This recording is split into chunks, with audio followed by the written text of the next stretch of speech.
Bitawan mo muna kahit pansamantala. Ang bigat sa iyong balikat, ang hapdi sa iyong dibdib, ang mga tanong na hindi mo pa kaya sagutin, ang mga pangarap na tila hindi mo pa maabot. Hayaang huminga ang pusong pagal. Hayaang dumaloy ang hangin ng pag-asa, sapagkat sa bawat sandali ng pahinga, may bagong simula na nag-aabang sa dulo ng pagod mo. Huwag mo munang isipin ang bukas, huwag mong pasanin ang hindi mo pa kailangang dalhin. Ang kasalukuyan ang yakapin mo ngayon, dahil dito magsisimula ang pagbabago, hindi sa kung ano ang darating kundi sa kung paano mo pipiliing lumakad ngayon.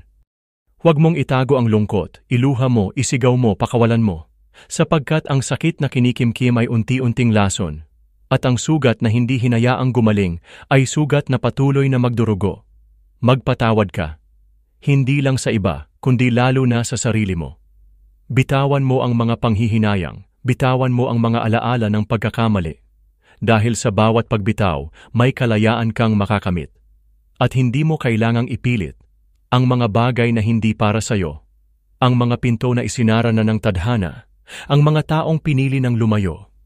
Natatangi ka, mahalaga ka, at ang para sa'yo, darating din ang kusa sa oras na handa ka nang tanggapin ito, nang hindi mo na kailangang ipaglaban o ipilit. Kaya maging marahan ka rin sa sarili mo.